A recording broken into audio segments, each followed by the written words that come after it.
I will never forget what my father told me when I announced my engagement. He took me to the side and said, "Zoe, are you sure about marrying this man, Peter? I know you're in love with him, but I don't think he's a good match for you." "Why are you saying this, Dad? He loves me and respects me. I don't care if he's not as well off as us." "I know that, Zoe. You know, I built my riches from nothing. I would never disrespect the person who does not belong to my economic class. But Peter is a very sketchy man, and his mother is no different." "What do you mean, Dad? I don't understand." "Call it a father's instinct, Zoe. This man doesn't love you. Yes, he showers you with affection, but always talks about how rich you are. I heard him flexing to his friends that he bagged the rich brat." Julia just laughed with him and agreed. "You must be mistaken, Dad. Peter would never say those things about me. Julia also loves me a lot. I'm sure she would scold Peter if he tried to joke like that." Sometimes I wish I had listened to my father. He didn't know what he was talking about. I was a stupid girl in love. My mother passed away 2 years before I got married. My dad was sick and wasn't long for this world. I was desperate to hold on to something that would give me the will to live. Peter and Julia became those people. My dad was a rich man. He made a series of good investments that made him very financially well off. I worked hard at my job and got a moderate salary as well. All in all, we were pretty comfortable in life. My husband Peter and his mom Julia weren't that well off. Yes, Peter did earn more than me, but he came from a very humble background. His field wasn't good enough to make him a millionaire. Peter did hold some resentment towards it. He and Julia liked sophisticated and expensive things. He often complained about not having enough money. I was always glad to help them out with the little allowance my dad gave me.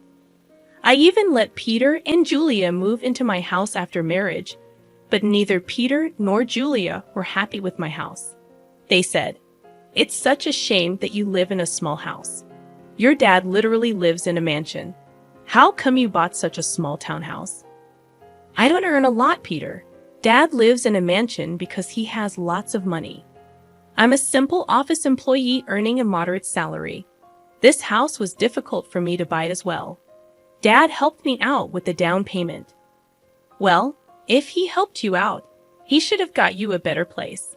I'm sure your mom had left him something to give you when you became older." "I'm not entitled to anything, Julia. Whatever my mom left behind is my dad's now. She died suddenly, so there was no will. I don't mind if I don't get anything. I'm happy with the way things are." "That's a ridiculous thing to say, Zoe. I sure would have loved to inherit a lot of money. You know what? Your dad should trade houses with us. He lives alone, so he doesn't need the space anyway, right, Mom?" "Yeah, Peter's right, Zoe. You can ask." "Absolutely not. That house is my dad's, and he deserves to live comfortably as long as he is alive." "Well, he will be alive for long now that he's sick. We can wait and compromise for a few years and see what happens. Ultimately, everything will be yours after your dad dies. You will have plenty of money to buy a big house and more." The way Julia and Peter were already making plans to spend my inheritance was super disturbing. It also didn't help that they regularly asked me to ask my dad for more money. It's not like we were hurting for cash. Peter and Julia simply wanted the millionaire life, even if they weren't one. Honestly, I was getting tired of their behavior. However, the real drama happened after my father passed away.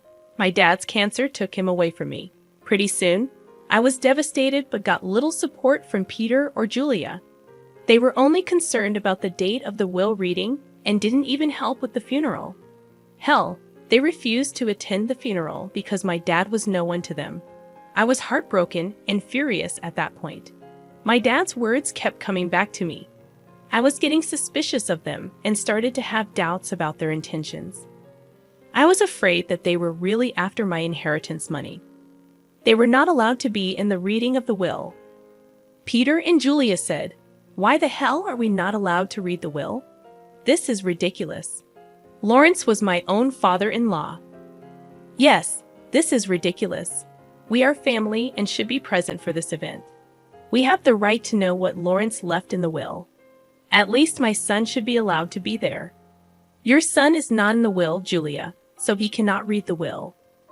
Why are you two so obsessed with inheritance? You didn't even come to the funeral. It was funny how my dad was suddenly family when it came to getting an inheritance. I was pretty annoyed at Julia and Peter. What was worse was that they started to hound me as soon as I got back from reading the will. They were not allowed to see the will. I had a hard time dealing with the grief of losing my father, but I got no words of support or sympathy from them. They simply wanted to know about my inheritance. Julia asked me, "So we have been wondering about something for a while now. How much inheritance did you receive from your parents? You must have got a lot of money. How much money did you get?" My parents unfortunately didn't leave me any money in my inheritance, so I received 0. What? You didn't get any money? But your parents were rich. They should have left you something. I don't believe that you didn't get any money. I'm sure you are lying to us, so. There is no way your parents didn't leave you a single penny. No, Peter. There was no money in my inheritance. The will didn't even mention me getting any kind of money. You can check my bank balance in a few days and find out. But what about their riches? Who will get those? You are their only child. I don't know about that, Julia. The lawyer just told me that I didn't get any money. It's fine by me. It was my parents' money, and it's up to them who they would give it to. That is ridiculous. You need to fight for the money. It should be yours. There is no money, Peter. They didn't have much money in the end. Whatever was left was given to charity. They have been planning this for a while now. Julia and Peter looked very pissed by what I said. I had no idea why they were being this weird about my inheritance. I almost told them the full details, but something stopped me from doing it. There was this creeping doubt in my mind that my husband and mother-in-law were up to something. I waited for them to digest the news. When Julia and Peter kept pressuring me for more information, I put my foot down. I told them firmly that I didn't get any money and even offered to show them my account in a few days. Well, a month passed, and nothing showed up. In the meantime, Peter grew very restless and stopped being affectionate with me. He was always checking my account and constantly hounding me for information on my inheritance. I was starting to see where this was going. Finally, one day, I decided to put an end to it. I showed them my bank statements and said, "See, I told you that I didn't receive anything. I'm not hiding any secret inheritance money from you. Do you believe me now?" Wow, our years of hard work just went down the drain then. So his parents weren't rich, and she didn't even get $100 in the will. This is ridiculous. I can't believe this. I can't believe this either, Mom. I stayed in this marriage for nothing. I married Zoe for nothing. It was all a waste of time. What the hell does that mean, Peter? Why are you talking like this? Why do you think he's saying these things, Zoe? Who the hell would marry you without thinking about the money? My son simply married you so that we can bank on your inheritance. Now I see that you didn't even get a penny. I can't believe I wasted 5 freaking years on a useless girl like her. I could have done so much better.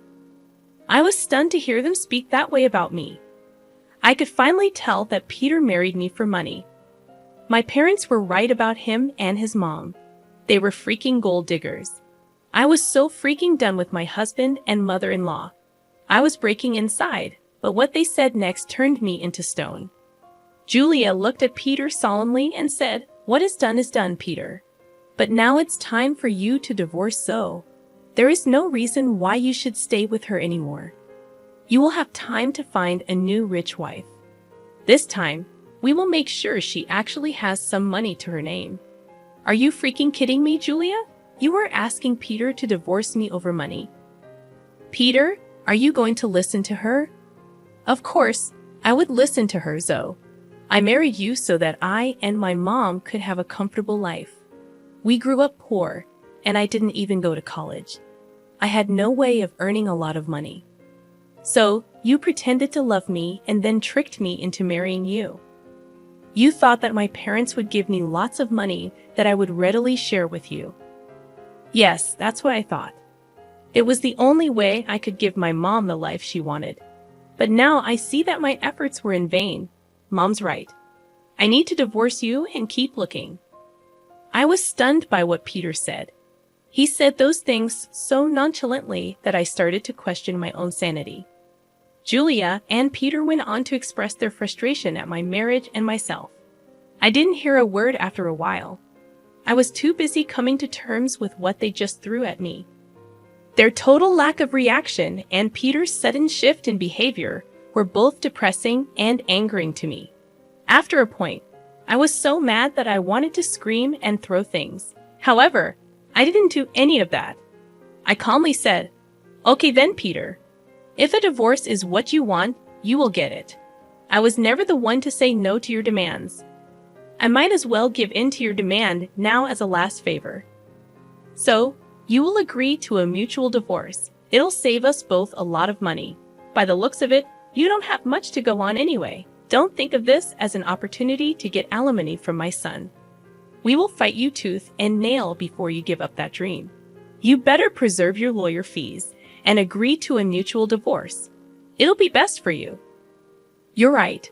I don't have a lot of money right now, so I decided something. I will agree to a mutual divorce, but you have to sign a clause saying that we won't share any of our assets with each other. That's not a problem at all. You don't have much, and neither do I at the moment. If you can forego alimony, I'll agree to sign a divorce and won't claim anything from you. Me and Peter discussed the details of the divorce and made sure we were on the same page. I could see that Julia and Peter were both happy about me not making a fuss out of the divorce. I guess they didn't expect me to be so calm about it. Truth be told, ever since that day, I have been crying on my way to and from work. I used to sit in the parking lot of my office and cry for an hour before and after work. Peter never noticed my puffy eyes or even asked why I was leaving early for work and coming home late. Julia didn't even bother looking at me after she discovered that I had no money. All of their behavior just made me even more determined to get out of the marriage as soon as possible. I actually had Peter and Julia move out of my house to a rented space in the neighborhood. They soon settled in while we waited for the divorce to finalize. True to his word, Peter didn't demand a share of my house. I also didn't ask for alimony. In his eyes, it was a fair deal. Well, he had no idea just how far I made things out to be. He came to know about it on the day our divorce was finalized. I went over to his new rented space to drop off my wedding and engagement ring. So, I just wanted to return these to you since the marriage only brought bad times in my life. I don't want to have any memory of it. Are you sure you want to return it? I mean, you might need the money after all. It's so funny, you know so. You must have laughed at our poverty before. Look where you are now. My son is being generous in giving you the rings. You might need to sell them when your stupid job doesn't pay enough. We want Mr. Rings. They're cheap ones anyway. What would I need to sell the rings for, money, Julia? You don't have to be embarrassed. So we already know how your parents didn't leave you anything. I guess they lost everything due to poor financial decisions, leaving their daughter destitute. At that point, I laughed very loudly in her face. Julia looked confused, and so did Peter. I could tell that Peter was somewhat annoyed by his mother's behavior, and he was also surprised at my laughter. Julia said, "Why the hell are you laughing, Zoe? Did I say something funny?" "It's freaking funny how you think I'm destitute, Julia. It's also funny that you think my parents lost all their fortune." "Well, of course, you're destitute. Your parents didn't even leave you a penny. They surely messed up and ruined your life by not leaving you an inheritance." "I never said that I didn't get an inheritance, Julia. I simply told you that I didn't get any money. My parents did, in fact, leave me plenty of inheritance." "What the hell does that mean? You have an inheritance." I'm so confused. "My parents could see you and Julia for the little gold diggers you two are. So they made a secret clause in their will. It said that I would receive no monetary inheritance. Instead, I was given this entire neighborhood as my inheritance." "What? You own this neighborhood now? How is that possible?" We would have known about your inheritance if this was true. We even signed the lease with an estate manager who didn't tell us the name of the owner. My parents wanted me to wait for a year before I got my inheritance. They wanted me to test you too and see if you are really with me for money or love. Well, of course, you failed the test, and now you won't get anything from me. Also, the estate manager was appointed by my parents to take care of the property before I inherited it. They were smart people, you know. That is impossible. I don't believe a word you're saying. You're just embarrassed because you don't have money anymore. Oh, really, Peter? Is that what you and your mother have concluded from this? Well, why don't you call your landlord and find out from him? Don't worry, we would do that. Then everyone will see just what a big liar you are. Julia and Peter called their landlord and asked about what I said. Since their landlord was the estate manager, he told them everything. Julia and Peter were stunned. They looked really panicked. After cutting the call, they said, "You lied to us. You tricked us into thinking that you don't have anything, but you own the entire housing society now. How dare you trick us so? You wanted all your riches to yourself, so you tricked Peter into divorcing you and made him sign papers that he wouldn't claim anything from you." I laughed at their audacity to turn this one on me. It was finally dawning on them that they had messed up royally, and now it was time for some sweet karma. I said, "It's funny you accused me of tricking you too, Peter. You tricked me into marrying you by telling me that you love me. Julia, you helped your son in this plan, and you were the one to tell him to divorce me. If anyone here was being a scammer, it was you too. As for my inheritance, you asked me how much money I got, and I answered truthfully. This was all a misunderstanding. So, what happened is in the past. Why don't we just try again in the new light? We did spend 4 years together. It would be a shame to throw it away. So now you want me back in your life. Funny how you were desperate to start afresh with a new girl. I hear that you are already seeing someone rich. Don't worry, I'll inform her about what a snake you are." Peter and Julia started to beg me not to mess up this new relationship. Peter told me that since I wasn't ready to give him another chance, I shouldn't mess up his future. I told him to freak off. Also, I informed them that I will kick them out once the property is transferred to my name. They panicked at that and started to beg me even more. In the weeks that followed, Julia and Peter showed up at my house to beg me to forgive them. Peter and Julia already have an eviction on their record, so it is unlikely anyone would give them rent. The only reason they were staying on my property was that I asked the estate manager to allow it. I also called Peter's new victim and told her everything. She was horrified by what Peter and Julia did and broke up with him instantly. She even showed me the texts. After this fiasco, Peter and Julia beat down my daughter, called me names. I promptly called the police and had them off my property. After I got my inheritance in my name, I kicked them out very swiftly. They didn't expect me to go through with the threat. They did show up on my property again, and the police were called. The cops gave them a stern warning, and I filed for a restraining order. Turns out the entire town knew about what happened. They were essentially disowned by friends and had to leave the city to start afresh. Meanwhile, I'm enjoying my new wealth and am finally free from gold-digging leeches.